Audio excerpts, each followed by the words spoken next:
On my 18th birthday, my father tossed a $50 bill at me and said, "Get out. I'm done paying for another man's mistake." He believed it was the ultimate insult. I picked up the bill, smiled, and handed him a sealed envelope I'd held onto for years.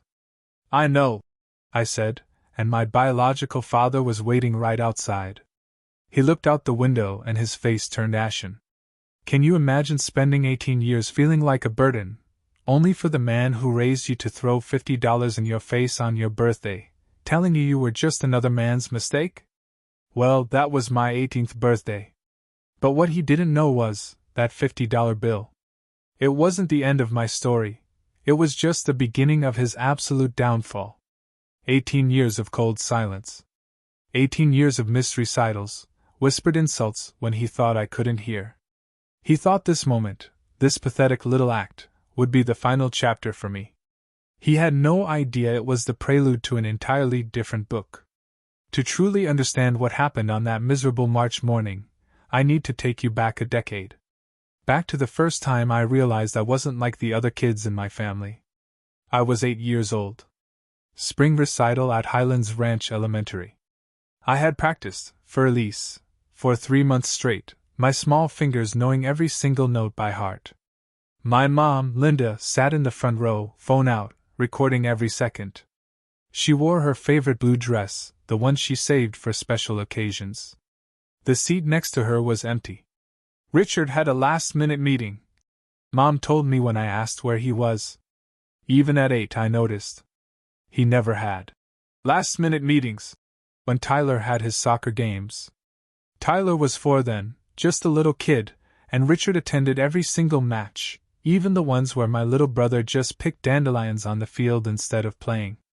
After the recital, I found Mom in the hallway. Her eyes were red, but she forced a smile and told me I was wonderful.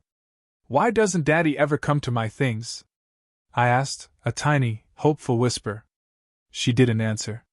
She just hugged me, tighter than usual, as if trying to hold all her sadness inside. That night sleep wouldn't come.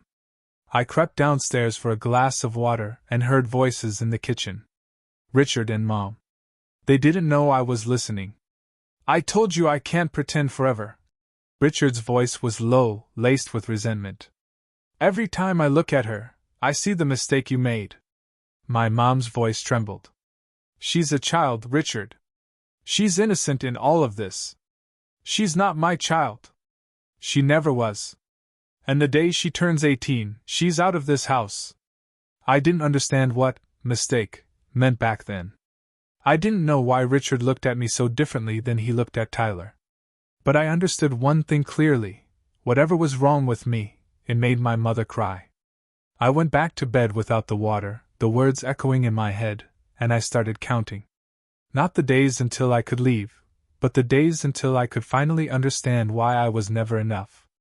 The difference between Tyler and me wasn't just emotional, it was deeply, painfully financial. By the time I was 16, I had the receipts to prove it. It was September of my junior year. SAT registration was due. I needed $200 to $150 for the test itself, $50 for prep books. I approached Richard in his home office, a fortress of mahogany and leather where he sat reviewing spreadsheets for Mercer Holloway Properties, the commercial real estate firm where he served as vice president of business development. "I need money for the SAT," I said, getting straight to the point. I'd learned years ago that Richard preferred efficiency over pleasantries. He didn't even look up. "Get a job. The registration deadline is in 2 weeks. I don't have time to." He cut me off, his voice flat. "Tyler needs new soccer cleats. The good ones cost $350. I can't be throwing money at everyone. $350 for soccer cleats for a 14-year-old who would outgrow them in 6 months. But $200 for my college entrance exam? That was throwing money. The sheer injustice of it made my blood boil, but I said nothing. I just nodded, a stone in my gut. I got a job at a coffee shop called Brewed Awakening. 3 blocks from school, minimum wage, 15 hours a week. It took me 3 months to save enough for the SAT and the books, while also covering my own phone bill because Richard had removed me from the family plan when I turned 15. Tyler, meanwhile, got a new iPhone every September, the latest model. No questions asked? When my SAT scores came back, a 1480 out of 1600. 96th percentile. I left the report on the kitchen counter where everyone could see it. No one mentioned it. Not Richard, not Karen, his second wife, not even Tyler, who probably didn't understand what the numbers meant. Mom would have been proud. She'd been gone 4 years by then, taken by breast cancer when I was 12. But I like to think she was watching somehow, a silent cheerleader from beyond. I didn't ask Richard for money again after that. If I had to build my future alone, I would. But I also kept a record of every disparity, every slight, every dollar that went to Tyler instead of me. I didn't know it then, but that record would become incredibly important later. My mother died on a Tuesday in November. She was 41 years old. I was 12. The cancer had been aggressive, a brutal 14 months from diagnosis to the end. I spent most of that year sitting beside her hospital bed, reading aloud from her favorite books while the machines beat their steady, relentless rhythm. 3 days before she passed, Mom asked the nurses to give us privacy. She was weak, her voice barely a whisper, but her grip on my hand was surprisingly strong. "There's a letter," she said, her eyes fixed on mine. "In my jewelry box, the one with the roses on the lid." I knew the box. It sat on her dresser, filled with pieces she never wore anymore, a pearl necklace from her mother, a silver bracelet from her college graduation. "Don't open it until you're 16, she continued. "Promise me, Athena." 16. "Why 16? I asked, my voice cracking. "Because you'll be old enough to understand. And strong enough to handle it." I promised. I didn't know what I was promising, but I would have agreed to anything she asked. She died 3 days later with me holding her hand, and Richard standing in the doorway, checking his watch. 11 months after the funeral, Richard married Karen. She was a real estate agent he'd met at a company event. Blonde, polished, eager to play the role of Mrs. Mercer. Karen's first act as stepmother was to reorganize the house. Mom's clothes went to donation. Her books went to storage. Her jewelry box nearly went to the attic, but I grabbed it first. "That's mine," I said, clutching it to my chest, a fierce protectiveness rising within me. Karen looked at Richard. He shrugged. "Let her keep it. It's just junk." I hid the box in the back of my closet, behind winter coats I'd outgrown, and I waited. For long years. That's how long I kept my promise. I had no idea that one letter would change everything. On my 16th birthday, a Saturday morning, I finally opened the jewelry box. Karen had taken Tyler to a travel soccer tournament in Colorado Springs. Richard was at the golf course, Cherry Hills Country Club, where he spent most weekends pretending to be more important than he was. I sat on my bed, the rose-covered box in my lap. My hands trembled as I lifted the lid and found the envelope tucked beneath a strand of pearls. My name was written on the front in Mom's familiar handwriting. Athena. The letter was 3 pages long, written on her personal stationery, dated August 15, 2019, 2 months before her diagnosis. I read it twice before the words truly sank in. "My darling Athena, if you're reading this, I'm gone, and you're old enough to know the truth. Richard is not your biological father. Before I married him, I had a brief relationship with a man named Marcus Holloway. It ended when he got engaged to someone else. I didn't know I was pregnant until after he was gone. Richard was pursuing me at the time, and I made a decision I've regretted ever since. I married him and let him believe you were his. He found out when you were 3. He discovered a DNA test I'd hidden. He's known the truth for 15 years, Athena. He chose to stay silent because he didn't want the embarrassment of admitting his wife had been with another man. I'm sorry I never told you. I was afraid of losing you, but you deserve to know who you are. Marcus never knew about you. That wasn't fair to him either. This letter has been notarized and filed with my attorney, Eleanor Vance, at Vance and Associates. She has instructions to help you if you ever need it. You are not a mistake, Athena. You are the best thing I ever did. And your real father deserves to know you exist. All my love forever, Mom. I sat there for an hour, reading the letter over and over. Everything finally made sense, and yet nothing would ever be the same. The pieces of my life, the strange looks, the quiet resentment, the financial neglect, they all clicked into place with a sickening thud. That night I typed, Marcus Holloway, Denver, into Google. The results were overwhelming. Marcus Holloway, CEO and co-founder of Holloway Capital Partners, a private equity fund specialized in commercial real estate and renewable energy, assets under management, $2.3 billion. I stared at the number billion, with a B. There were photos, a tall man with silver hair and sharp blue eyes, the same shade as mine. He wore tailored suits in most pictures, standing at podiums or shaking hands with governors and mayors. But the detail that made my heart stop was buried in a Denver Business Journal article from March 2022. Holloway Capital continues to dominate Colorado's commercial real estate market, outbidding smaller competitors in at least 7 major deals over the past decade. The article named one of those smaller competitors, Mercer Holloway Properties. I almost laughed, a hysterical, bitter sound.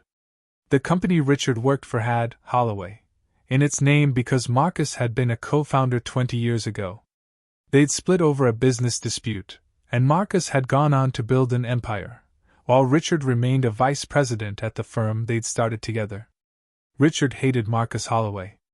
I'd heard him complain about that arrogant bastard at dinner parties, blaming Marcus for every deal that fell through, every contract lost to a higher bidder.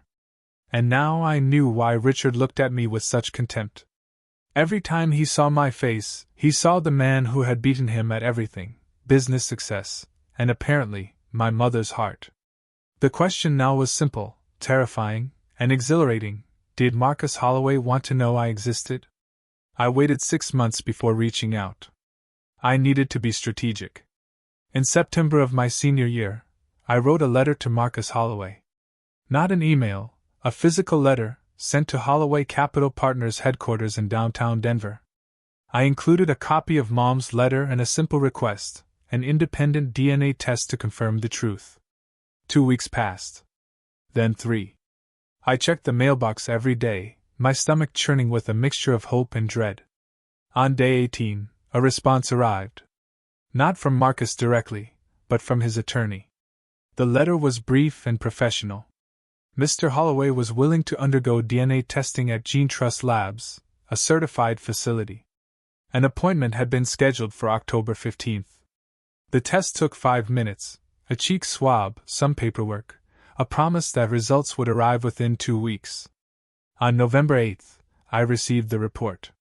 Case number GT 2023-11-08 AM. Probability of paternity, 99.97%. 3 days later, my phone rang. An unknown number with a Denver area code. Athena. The voice was deep, measured. This is Marcus Holloway. I just received the results. I couldn't speak. My throat had closed completely, a knot of emotion. I didn't know about you, he continued, his voice softer now. Your mother never told me. But now that I know, I'm not going anywhere. I promise you that. I believed him. Deep down, I felt it in my bones. March 15th arrived, cold and gray, the sky heavy with clouds that couldn't decide whether to rain or snow. My 18th birthday. I woke at 6:47 a.m., 13 minutes before my alarm. For a moment I lay still, staring at the ceiling of the room I'd slept in for 18 years. The walls were bare now. I'd taken down the posters and photos weeks ago, packing them into boxes that sat in the corner, ready to go. Today was the day. I could feel it, a tremor of anticipation and steel in my bones. I showered, dressed in jeans and a navy sweater, and went downstairs. The kitchen smelled like coffee and toast. Karen stood at the counter, scrolling through her phone. Tyler sat at the table, shoveling cereal into his mouth while watching something on his iPad. Neither of them looked up when I entered. No. Happy birthday, No card. No cake. I hadn't expected any of those things, but the absence still stung, a dull ache. Richard sat at the head of the table, reading the Denver Post. He didn't acknowledge me either, but I noticed his jaw was tight, his shoulders rigid. He'd been waiting for this day for years, planning, savoring. I poured myself a glass of orange juice and glanced out the window. There it was, a black Mercedes S-Class, parked at the corner of our street, just visible through the bare branches of the oak tree in our front yard. Marcus was already here. Waiting. The envelope in my jacket pocket felt heavier than paper should. Inside were the DNA results, a copy of Mom's letter, and a photograph of Marcus and me, taken 2 months ago at a coffee shop downtown, the first time we'd met in person. I took a slow, fortifying breath.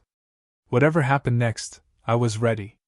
Richard folded his newspaper and looked at me for the first time that morning. His eyes were cold, triumphant. "We need to talk," he said. Then, he reached into his wallet and pulled out a $50 bill. He didn't hand it to me. He threw it. The bill landed on the table in front of me, next to my untouched orange juice. "You're 18 now," he said, his voice clipped, devoid of any warmth. "I'm done." I stared at the $50 bill. Ulysses S. Grant's face looked back at me, indifferent. "Excuse me?" I asked, my voice barely a whisper, a strange calm settling over me. "You heard me." Richard's voice was flat. Rehearsed. He'd been practicing this speech, sharpening every word like a knife. "I fulfilled my legal obligation. You're an adult. Get out." Karen set down her phone, her eyes wide. "Richard, maybe we should." He didn't even look at her. His eyes were locked on mine, filled with 18 years of resentment, of bitterness he had meticulously cultivated. "I've known since you were 3 years old. You're not my daughter. You never were. I only kept you around because your mother begged me and because I didn't want people asking questions." Tyler finally looked up from his iPad, his mouth hanging open, cereal forgotten. "But Linda's gone now," Richard continued, his voice rising venomous. "And I'm not paying for another man's mistake anymore." Another man's mistake. The same words I'd overheard when I was 8. That old, familiar wound. But this time, it didn't hurt in the same way. This time, I had an answer. I picked up the $50 bill slowly, deliberately. I didn't want Richard to see my hands shake, even though they were trembling internally. "You think this is an insult?" I said, my voice gaining strength, a surprising, cold clarity. "It's more than you deserve." I almost smiled. Almost. "I know," I said. "I've known for 2 years." Richard's expression flickered. Confusion. Then suspicion. I reached into my jacket pocket and pulled out the envelope. I set it on the table directly in front of him. "Open it." He hesitated, then tore the envelope open. I watched his face as he read the DNA results, as he recognized Mom's handwriting on the letter. The color drained from his cheeks, leaving him ashen. "And my real father," I said, a quiet triumph in my voice, "is waiting outside." Richard's head snapped toward the window. The black Mercedes. The driver's door opening. A tall man with silver hair stepping onto the sidewalk. Marcus Holloway.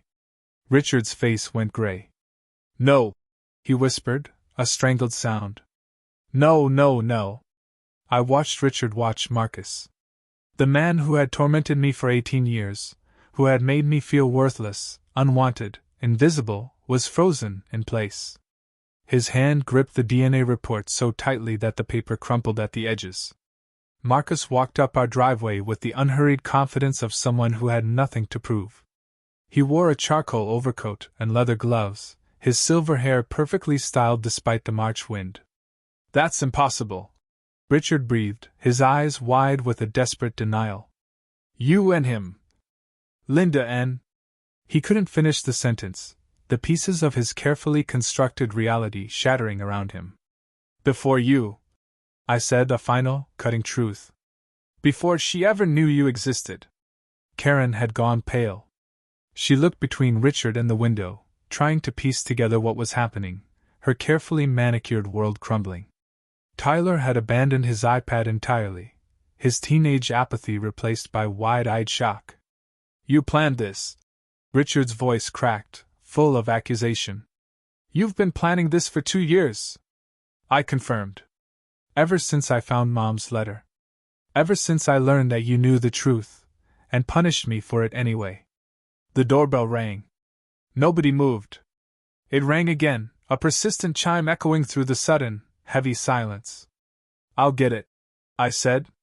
I walked to the front door, my heart pounding a fierce, steady rhythm, my steps unwavering. I could feel Richard's eyes burning into my back. I could hear Karen whispering something frantic, probably trying to figure out how this would affect her social standing. I opened the door. Marcus Holloway stood on the porch, his blue eyes, my eyes, meeting mine. "Ready?" he asked, a gentle question. "Ready." I turned back to look at Richard one last time. He was still standing at the kitchen table, crumpled DNA report in one hand, the $50 bill forgotten on the floor. "Goodbye, Richard," I said, a finality in my voice I hadn't known I possessed.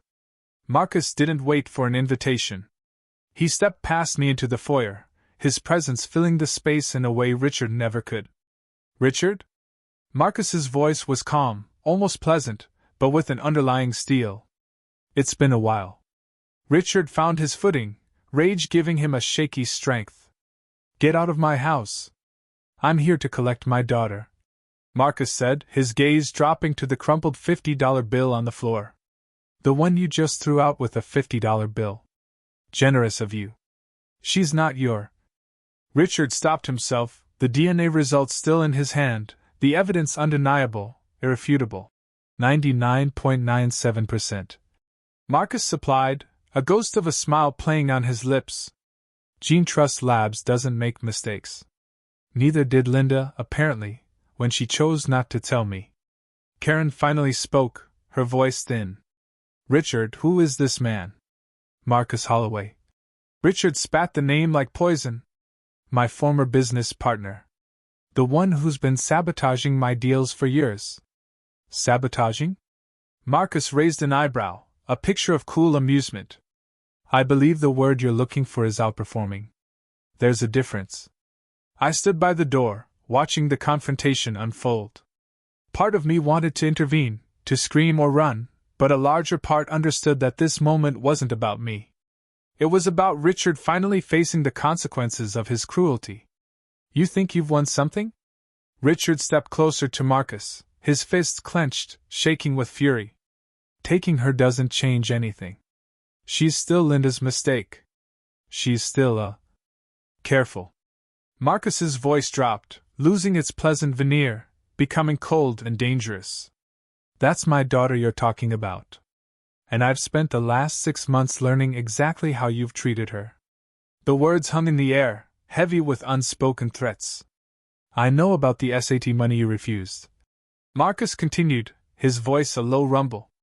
"The phone plan you cut. The trust fund you've been draining. All of it." Richard's face went from gray to white.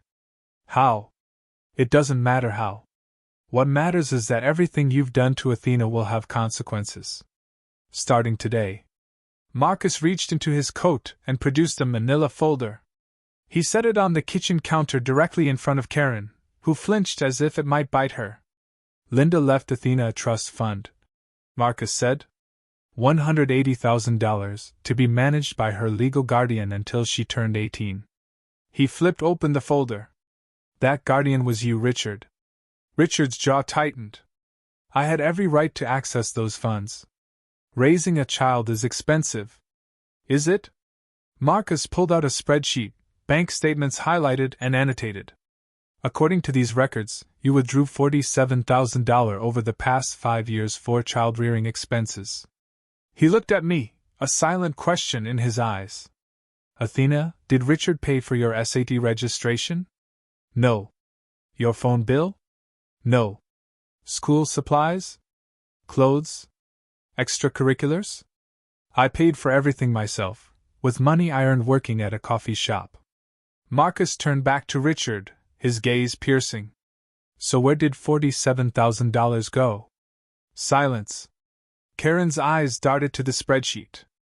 I saw her expression shift, not guilt exactly, but recognition. She knew where that money had gone: Tyler's soccer camps, Tyler's private coaching, Tyler's endless parade of new electronics. That's embezzlement, Marcus said quietly. Under Colorado law, a trustee who misappropriates funds can be held personally liable, plus interest, plus legal fees. You can't prove. I already have. Marcus tapped the folder. My attorney, Eleanor Vance, has been reviewing these records for months. The same Eleanor Vance your wife, Linda, hired to protect Athena's interests before she died. Richard looked like he might be sick. We'll discuss this more, Marcus said, almost as an afterthought. After the gala. Then, one more thing. Marcus pulled a second document from the folder, a printed email complete with headers and timestamps. Richard's face went from white to green. September 12, 2018. Marcus read aloud. From Richard Mercer, mercerholloway.com, to your personal attorney. Subject: inheritance issue. Confidential. He held up the paper so everyone could see. I need to know my options for minimizing inheritance obligations to a child who is not biologically mine. Specifically, can I exclude her from my will without disclosing the reason? And what happens to her mother's trust fund if the child is removed from the household before age 18? Karen gasped, a sharp, choked sound. Even Tyler looked disturbed, his young face confused. Where did you get that? Richard's voice was barely a whisper, filled with a dawning horror. Your company's IT department isn't as loyal as you think, Marcus said, a cold smile. Especially when they're offered better opportunities elsewhere. I hadn't known about this email.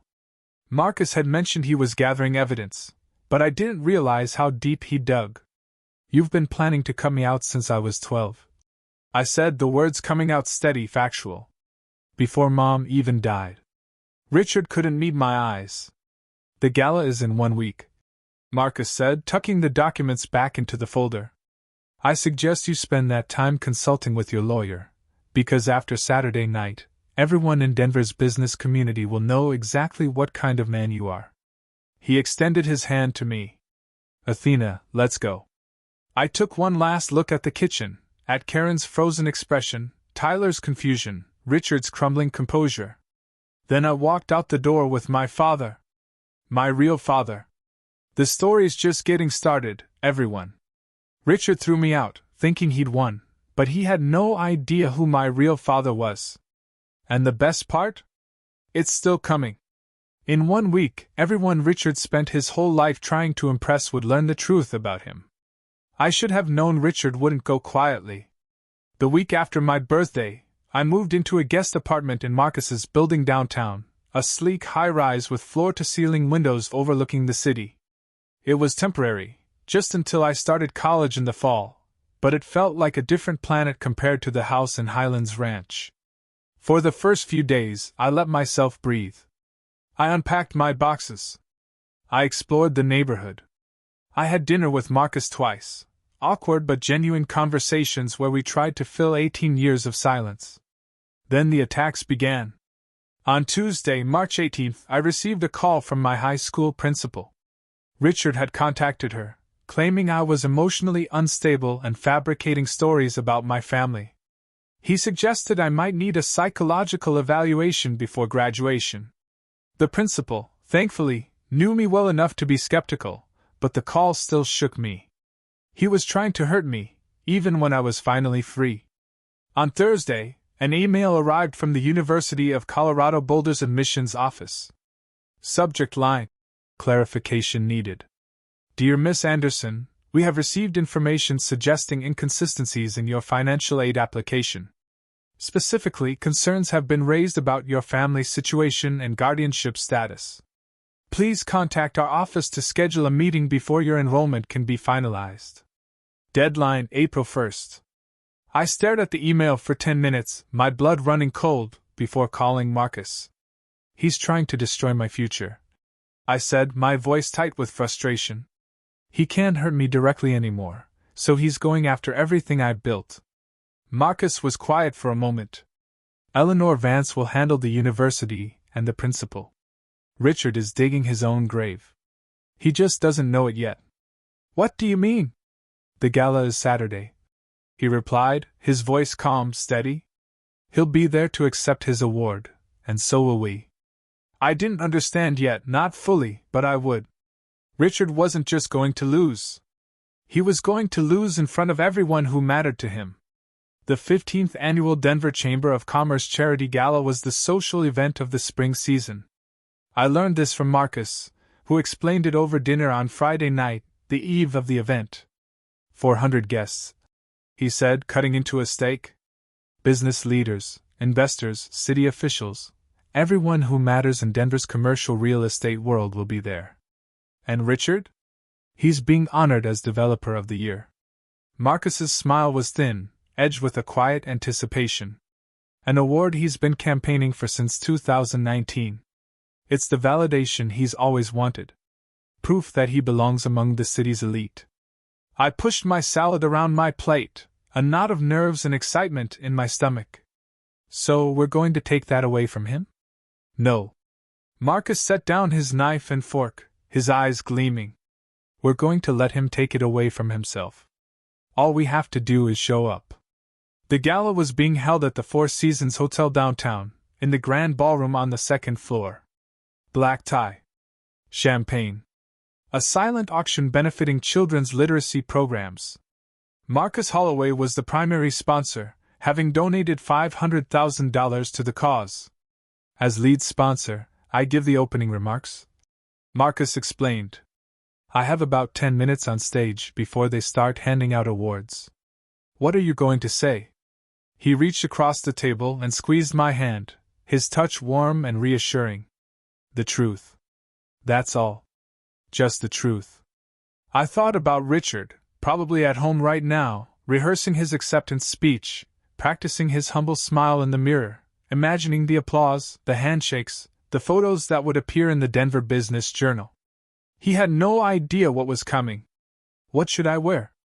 I asked, a tiny smile forming. Marcus smiled, a real smile this time, warm and paternal. I had something delivered to your apartment this afternoon. Consider it a birthday gift. Saturday, March 22nd, 7:30 p.m. The navy blue gown fit perfectly. Floor-length silk with a modest neckline, elegant without being flashy. Marcus had chosen well.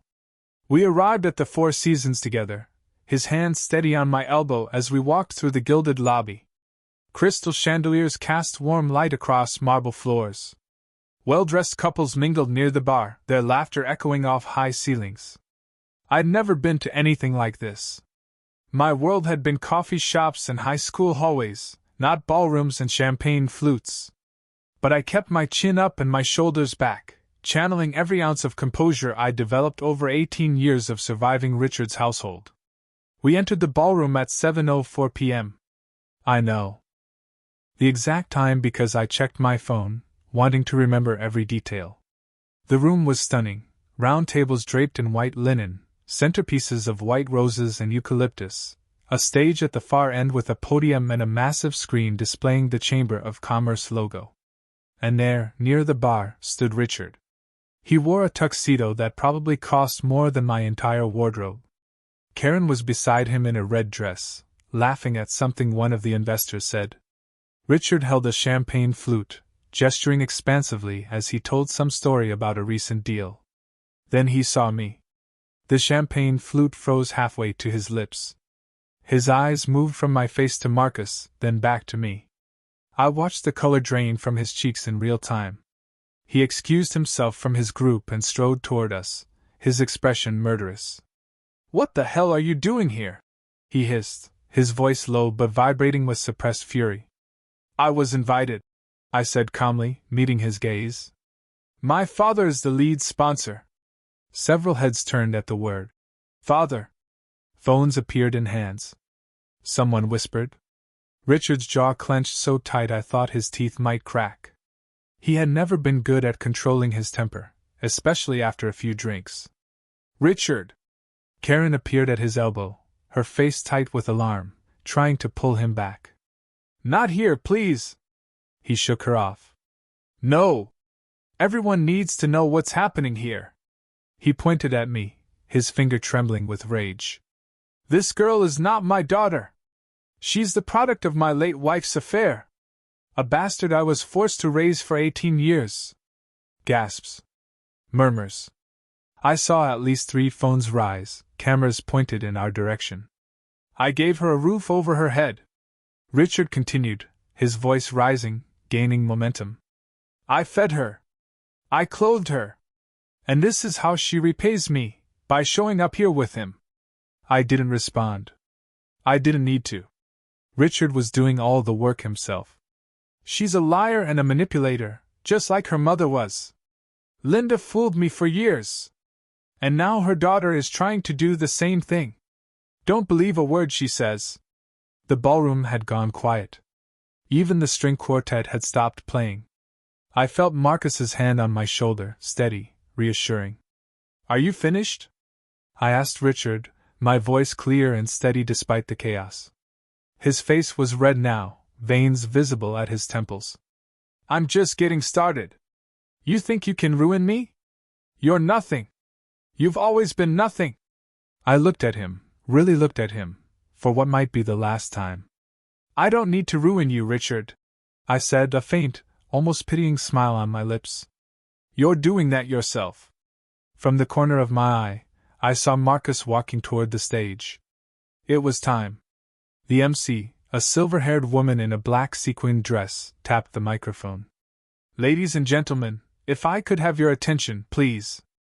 It's time to begin our program. Please welcome our lead sponsor and keynote speaker, Mr. Marcus Holloway. Applause filled the ballroom. Marcus climbed the steps to the stage with the easy confidence of a man who had addressed thousands of audiences.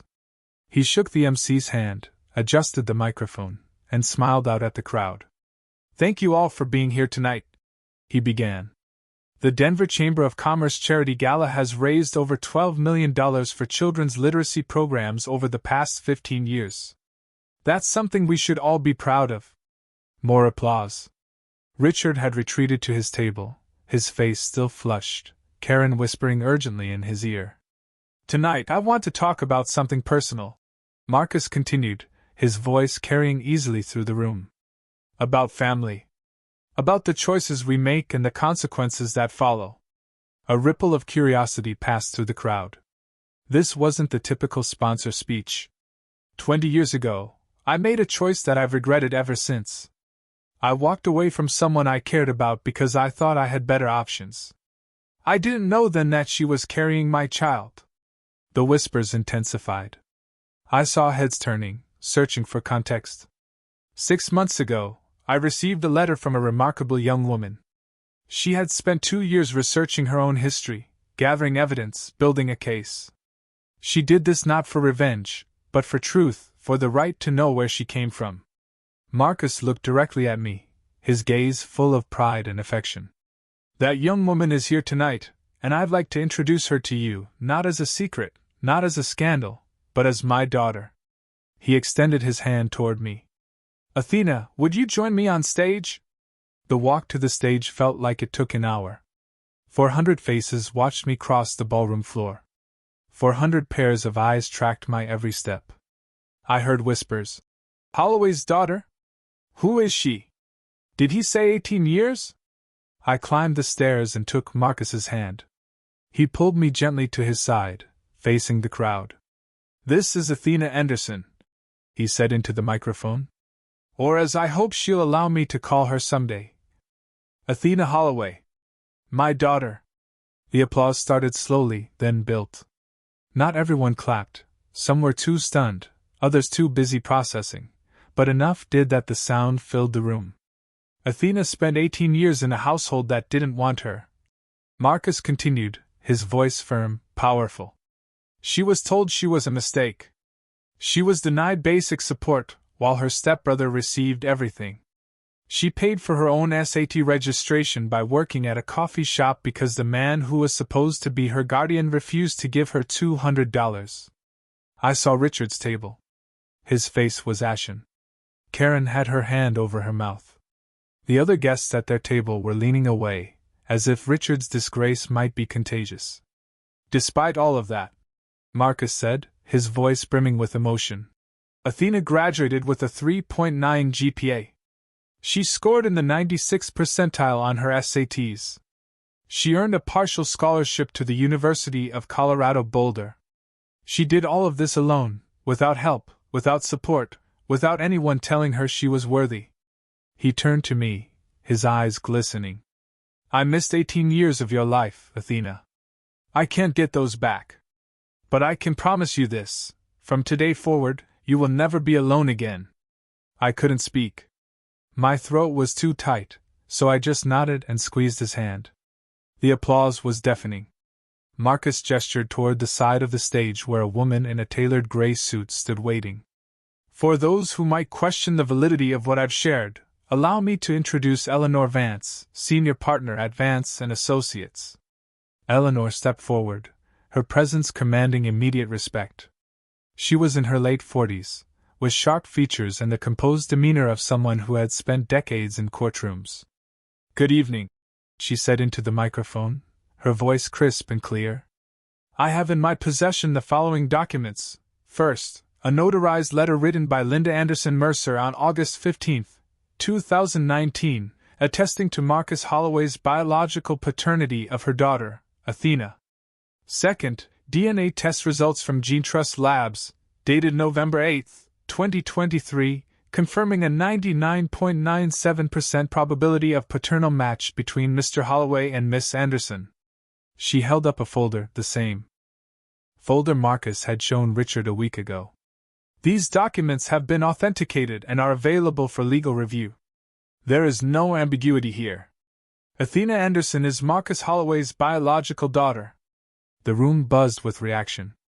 I saw a reporter from the Denver Business Journal scribbling furiously in a notebook. Phones were out everywhere, recording, texting, posting. Richard's table had become an island of silence. The other guests had physically shifted their chairs away from him. No one wanted to be associated with what was unfolding. One more thing, Eleanor added, her voice cutting through the noise. I am also in possession of financial records indicating that Richard Mercer, as trustee of Athena's inheritance from her late mother, withdrew $47,000 from her trust fund over a 5-year period. Legal proceedings to recover those funds will begin Monday morning. Richard stood abruptly, knocking over his champagne glass. He didn't say a word. He just walked out. He didn't get far. Richard made it about 10 steps toward the exit before someone called out, "Running away, Mercer?" He stopped, turned. His face was a mask of barely controlled fury. "This is a setup," he shouted, his voice cracking, reverberating through the stunned silence. "Marcus has been trying to destroy me for 20 years. He's using that girl to finish the job." The crowd shifted uncomfortably. A few people looked at Marcus, then at me, then back at Richard. "The DNA test is fake," Richard continued, striding back toward the stage, desperation fueling his rage. "The documents are forged. This is all a lie designed to humiliate me." Marcus didn't flinch. GeneTrust Labs is one of the most respected facilities in the country. Their results have been used in thousands of legal proceedings. Are you suggesting they're part of my conspiracy? I'm suggesting you paid them off. And the letter from Linda, your own wife, is that forged too?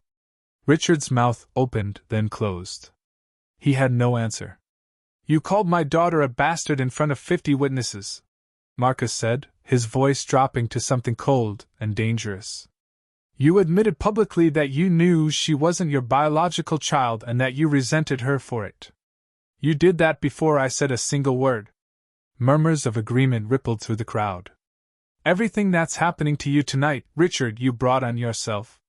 Someone in the crowd shouted, "What about the trust fund money?" Richard's face went pale. "That's a private matter." $47,000, another voice called out. "From a child's inheritance. That's theft." The crowd was turning. I could feel it. The collective judgment shifting, the social tide pulling away from Richard and toward us. Karen appeared at his side, tugging his arm. Richard, we need to leave now. This time, he didn't argue. They fled through the side door, leaving their table empty, a stark symbol of their sudden isolation. The Monday after the gala, Eleanor Vance filed suit in Denver County Court. Case number 2024 CV0892. Plaintiff, Athena Anderson. Defendant, Richard Mercer. The complaint was straightforward: breach of fiduciary duty, misappropriation of trust funds, and failure to properly manage assets held for a minor beneficiary. We were seeking full recovery of the $47,000 Richard had withdrawn, plus interest at 8% annually, plus attorney's fees. The evidence is overwhelming, Eleanor told me during our meeting that afternoon. Her office was on the 17th floor of a downtown high-rise with views of the mountains to the west. Bank statements, withdrawal records, signed authorizations, all in Richard's name. And we have your testimony about what you actually received, nothing. What happens now? I asked, a new sense of power settling within me. Richard has 30 days to respond.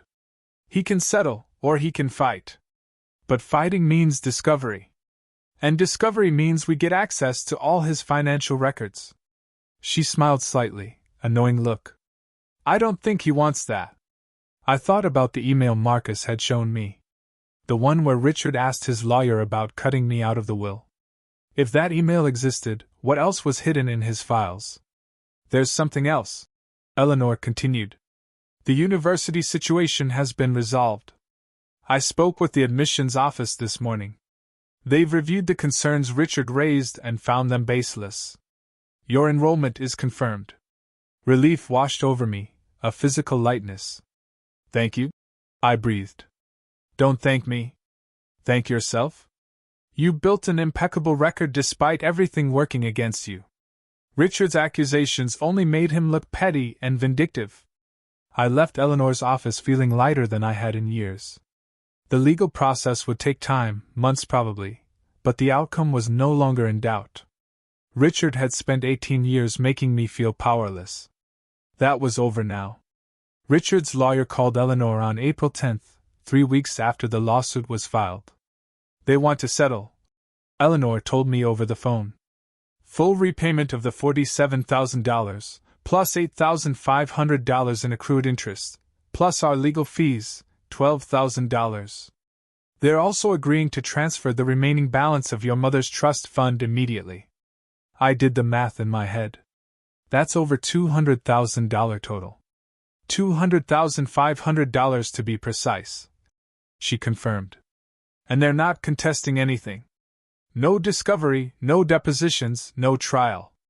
Why? I asked, already knowing the answer. Because Richard can't afford the scrutiny. The gala was a disaster for him, professionally and personally. His partners at Mercer Holloway have been distancing themselves ever since. A prolonged legal battle would only make things worse. The settlement was signed on April 15th, exactly 1 month after my 18th birthday. I didn't attend the signing. I didn't need to see Richard's face as he wrote the check. I didn't need his apology, which, according to Eleanor, he didn't offer anyway. What I needed was closure, and that's what I got. The money was deposited into my account 3 days later. I stared at the balance on my phone screen for a long time. $200,500. It wasn't about the money, really. It was about being seen, being acknowledged, being told finally that what happened to me was wrong. Richard had spent 18 years treating me like I was worthless. Now he had paid, literally, for that mistake. Marcus took me to dinner the night the settlement money arrived. A quiet Italian restaurant in Lodo, the kind of place with white tablecloths and candles flickering in wine bottles. I want to pay for your college, he said after we'd ordered. All of it. Tuition, housing, books, everything. I set down my water glass. I appreciate that, but no. He looked surprised. Why not? Because I've spent 18 years proving I don't need anyone. I'm not going to start depending on someone now, even you. Athena, I'm your father. It's not dependence. It's family. I know.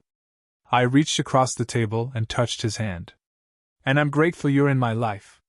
But I need to do this myself. The trust fund money, my scholarship, that's enough. More than enough. Marcus was quiet for a moment. I could see him wrestling with it, the instinct to provide battling against the recognition that I needed autonomy. Your mother raised you well. He finally said. She did. Okay. He squeezed my hand. But if you ever need anything at all, I'm here. No strings attached. I know. We finished dinner talking about other things, his business, my plans for college, the apartment I was looking at near campus. Normal father-to-daughter conversation, or at least what I imagined normal father-to-daughter conversation might sound like. I didn't need Marcus's money to prove I was worthy. I had already proven that, every single day for 18 years. I know a lot of you watching have been through something similar. Being overlooked, undervalued, made to feel like you didn't matter by the people who were supposed to love you. The fallout for Richard was swift and brutal. It started the night of the gala when the Chamber of Commerce quietly withdrew his Developer of the Year nomination. No announcement, no explanation, just a brief email to attendees the next morning stating that, due to unforeseen circumstances, the award will not be presented this year. But that was just the beginning. On April 10th, the same day Richard's lawyer called to negotiate the settlement, Sterling Investment Group pulled out of a joint development project that had been in the works for 18 months. The deal was worth $12 million. According to the email Richard received, which somehow found its way to the Denver Business Journal, Sterling's CEO wrote, "We cannot associate our brand with individuals whose personal conduct raises questions about ethical judgment." The article ran on April 5th under the headline, "Family Scandal Casts Shadow Over Former Mercer Holloway Executive." Former, because by then, Richard was already gone. The board of directors at Mercer Holloway Properties held an emergency meeting on May 1st. I wasn't there, obviously, but Marcus had sources inside the company. The vote was unanimous. Richard would resign effective immediately, with a modest severance package and a strict non-disclosure agreement. The official press release cited personal reasons and a desire to spend more time with family. No one believed it. Within 2 months, Richard Mercer had lost his award, his biggest deal, and his career. The house in Highlands Ranch went on the market in June. Karen apparently decided that staying in a neighborhood where everyone knew their business was unbearable. I didn't feel joy at Richard's downfall. I didn't feel vindication or triumph. What I felt was something quieter, something like peace. For 18 years, Richard had held power over me. He had controlled where I lived, what I ate, whether I felt welcome in my own home. He had made me feel small and worthless and invisible. Now the world could see who he really was, and I was finally free. Karen and Tyler were collateral damage in Richard's implosion. I didn't plan it that way, but I couldn't pretend I hadn't anticipated it. Karen disappeared from social media within a week of the gala. Her Instagram, where she posted carefully curated photos of her perfect family, went private, then vanished entirely. I heard through mutual acquaintances that she'd stopped attending her book club, her tennis lessons, her charity committee meetings. I didn't feel sorry for her. She had watched Richard treat me like garbage for 6 years and never said a word. Her silence made her complicit. Tyler was different. He was 14, old enough to understand what had happened. Young enough that I couldn't hold him fully responsible. He'd grown up believing the narrative Richard fed him, that I was the outsider, the problem, the reason their family wasn't perfect.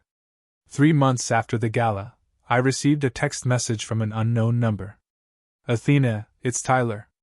I got your number from Mom's phone. I know you probably don't want to hear from me, but I wanted to say I'm sorry. I didn't know how bad things were for you. I should have paid attention. I should have said something." I stared at the message for a long time. Part of me wanted to respond immediately, to tell him it was okay, to rebuild some kind of relationship. But another part, the part that had spent 18 years being invisible, needed more time. I typed back, "Thank you for reaching out. I'm not ready to talk yet, but I appreciate you saying this." He replied, "I understand.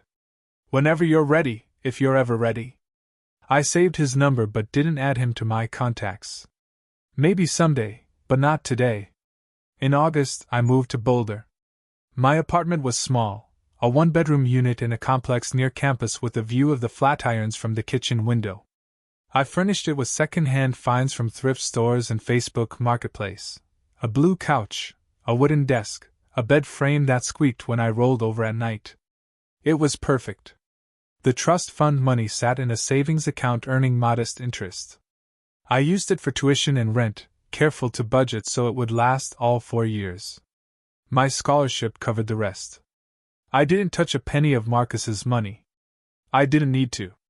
Classes started the last week of August. I enrolled as a business major with a minor in communications. My professors were demanding, my course load heavy, but I thrived in ways I never had in high school. For the first time in my life, I was surrounded by people who didn't know my history, who judged me only by what I showed them. I got a part-time job at a small real estate firm downtown, not Marcus's company, not anything connected to Richard, just a local agency that needed someone to answer phones and organize files. The pay was modest, but the experience was invaluable. Marcus visited once a month, always on a Sunday. We'd have brunch at a cafe on Pearl Street, talking about classes and work, and the slow, deliberate process of getting to know each other. He never pushed. He never tried to buy my affection. He just showed up, consistently, the way a father should. By October, I'd made friends. By November, I'd started dating a guy from my economics class, Jake, a Colorado native with an easy laugh and zero knowledge of my complicated past. I didn't tell him about Richard or the gala or the lawsuit. Not yet. That story belonged to my past, and I was building something new. For the first time in 18 years, I woke up every morning without dread. I woke up with hope. 6 months after the gala, Richard sent me an email. I almost deleted it without reading. His name in my inbox felt like a violation, a reminder of everything I'd worked to leave behind. But curiosity won out. Athena, I know I have no right to contact you, but I've had time to think about what happened, and I realize I owe you an explanation. Maybe even an apology. I'd like to talk, if you're willing. Richard. No, dear. No, sincerely. No acknowledgement of the specific harm he'd caused. Just a vague gesture toward reconciliation, as if 18 years of cruelty could be erased with a single email. I didn't respond directly. Instead, I called Eleanor Vance. I want to send him a message through your office, I said. Something official. Something final. She understood immediately. The letter was sent 3 days later on Vance and Associates letterhead. Mr. Mercer, Ms. Anderson has received your communication dated September 22nd. She has asked me to convey the following response. You had 18 years to treat me with basic human